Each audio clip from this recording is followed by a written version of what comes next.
Welcome to ಅಡುಗೆ ಹದ. ಇವತ್ತಿನ ರೆಸಿಪಿಯಲ್ಲಿ ತುಂಬಾ ರುಚಿಯಾಗಿ 15 ನಿಮಿಷದಲ್ಲಿ ಗರಿಗರಿಯಾಗಿ ಚಕ್ಲಿ ಹೇಗೆ ಮಾಡ್ಕೊಳ್ಳೋದು ಅಂತ ತೋರಿಸ್ತೀನಿ. ತುಂಬಾ ಕಡಿಮೆ ಪದಾರ್ಥಗಳಲ್ಲಿ ತುಂಬಾ ರುಚಿಯಾಗಿ ಅಕ್ಕಿ ಹಿಟ್ಟು ಉಪಯೋಗಿಸಿಕೊಂಡು ಚಕ್ಲಿ ಹೇಗೆ ಮಾಡೋದು ಅಂತ ನೋಡೋಣ. ಈ ರೆಸಿಪಿ ಇಷ್ಟ ಆದಲ್ಲಿ ನಮ್ಮ ಚಾನಲ್ಗೆ ಲೈಕ್, ಶೇರ್, ಸಬ್ಸ್ಕ್ರೈಬ್ ಮಾಡೋದು ಮರಿಬೇಡಿ.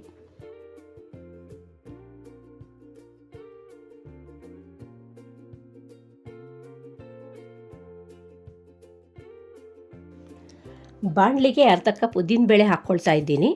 ಮೀಡಿಯಮ್ ಫ್ಲೇಮಲ್ಲೇ ಸ್ವಲ್ಪ ಗೋಲ್ಡನ್ ಕಲರ್ ಬರೋವರೆಗೂ 2 ನಿಮಿಷ ಹುರಿದ್ಕೊಳ್ಬೇಕು. ಲೈಟಾಗಿ ಘಮ ಬಂದಷ್ಟು ಹುರ್ಕೊಂಡ್ರೆ ಸಾಕು, ಜಾಸ್ತಿ ಹುರಿಯೋದು ಬೇಡ.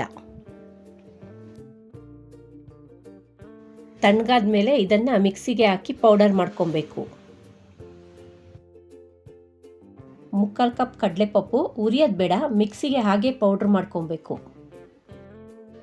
ಎರಡನ್ನು ಫೈನ್ ಪೌಡರ್ ಆಗಿ ಗ್ರೈಂಡ್ ಮಾಡ್ಕೊಬೇಕು. ಬಾಣಲಿಗೆ ಸ್ವಲ್ಪ ವನಸ್ಪತಿ ಅಂದರೆ ದಾಲ್ಡಾ, ಸ್ವಲ್ಪ ಎಣ್ಣೆ ಹಾಕಿ ಬಿಸಿ ಮಾಡ್ತಾ ಇದ್ದೀನಿ.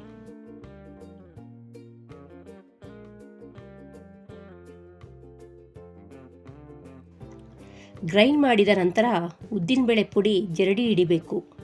ಹಾಗೆ ಹುರ್ಗಡ್ಲೆ ಪುಡಿನೂ ಜರಡಿ ಹಿಡಿಬೇಕು.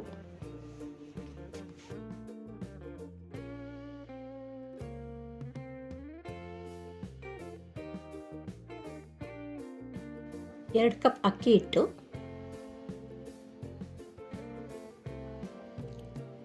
2 ಸ್ಪೂನ್ ಬಿಳಿ ಎಳ್ಳು,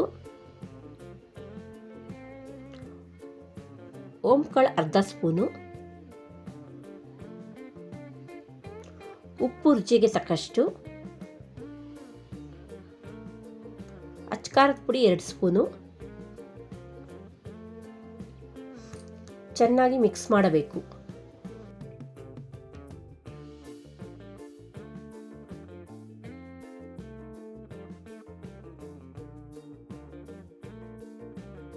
ಬಿಸಿ ಮಾಡಿದ ಎಣ್ಣೆ ಮತ್ತು ವನಸ್ಪತಿಯನ್ನು ಸೇರಿಸ್ತಾ ಇದ್ದೀನಿ. ಈಗ ಕೈಯಲ್ಲೇ ಚೆನ್ನಾಗಿ ಮಿಕ್ಸ್ ಮಾಡ್ಕೋಬೇಕು. ಅಷ್ಟೇ ನೋಡಿ, ಜಾಸ್ತಿ ಪದಾರ್ಥನೂ ಬೇಕಾಗಿಲ್ಲ. ಈಸಿಯಾಗಿ 10 ನಿಮಿಷದಲ್ಲಿ ಈ ರೆಸಿಪಿ ಮಾಡ್ಕೋಬೋದು. ನೋಡಿ, ಇವಾಗ ಚೆನ್ನಾಗಿ ಮಿಕ್ಸ್ ಆಗಿದೆ. ಈ ರೀತಿ ಬರಬೇಕು. ನಾನಿಲ್ಲಿ ಪೂರ್ತಿ ಹಿಟ್ಟು ಕಲಿಸ್ಕೊತಾ ಇಲ್ಲ, ಸ್ವಲ್ಪ ಹಿಟ್ಟನ್ನು ಮಾತ್ರ ನೀರು ಹಾಕಿ ಕಲಿಸ್ಕೊತಾ ಇದ್ದೀನಿ. ನೋಡಿ, ಸ್ವಲ್ಪ ಸ್ವಲ್ಪನೇ ಕಲಿಸ್ತಾ ಇದ್ದೀನಿ. ನೋಡಿಕೊಂಡು ನೀರು ಹಾಕಿ ಮಿಕ್ಸ್ ಮಾಡ್ಕೊಳ್ಳಿ.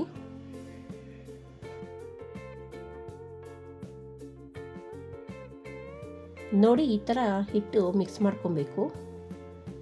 ಈ ಹಿಟ್ಟು ಚೆನ್ನಾಗಿ 2 ನಿಮಿಷ ನಾದ್ಕೋಬೇಕು.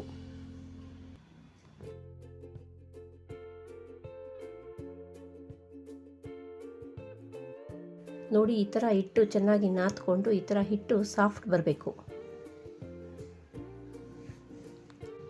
ಚಕ್ಲಿ ಮಾಡುವ ಮಿಷಿನ್ ತಗೊಂಡು ಅದಕ್ಕೆ ಎಣ್ಣೆ ಸವರಬೇಕು. ಹಿಟ್ಟನ್ನ ಅದರೊಳಗಡೆ ತುಂಬ್ಕೊಬೇಕು. ಚಕ್ಲಿ ಒತ್ಕೊಳ್ಳೋಕ್ಕೆ ಒಂದು ಪ್ಲಾಸ್ಟಿಕ್ ಶೀಟ್ ತೊಗೊಂಡಿದ್ದೀನಿ. ಚಕ್ಲಿನ ಈ ರೀತಿ ಒತ್ಕೊಬೇಕು.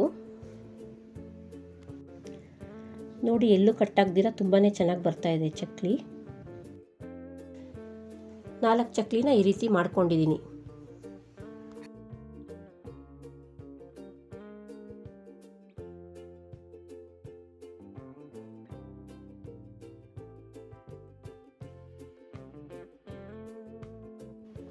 ಬಾಣಲಿಗೆ ಎಣ್ಣೆ ಹಾಕಿ ಎಣ್ಣೆ ಚೆನ್ನಾಗಿ ಬಿಸಿಯಾದ ನಂತರ ಮೀಡಿಯಂ ಫ್ಲೇಮಲ್ಲೇ ಇಟ್ಕೊಂಡು ಈ ರೀತಿ ನಿಧಾನಕ್ಕೆ ಎಣ್ಣೆಯಲ್ಲಿ ಒಂದೊಂದಾಗಿ ಚಕ್ಲಿ ಬಿಡಬೇಕು.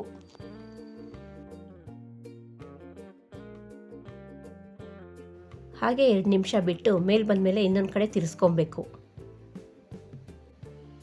ನೋಡಿ, ಈ ಥರ ತಿರ್ಸ್ಕೊಬೇಕು.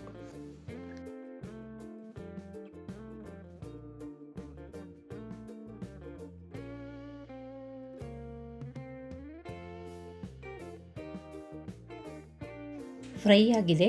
ನೋಡಿ, ಎಷ್ಟು ಚೆನ್ನಾಗಿ ಬಂದಿದೆ ಗರಿಗರಿಯಾಗಿ ಚಕ್ಲಿ. ಸೂಪರಾಗಿ ಕ್ರಿಸ್ಪಿಯಾಗಿ ಬಂದಿದೆ ಈ ಚಕ್ಲಿ.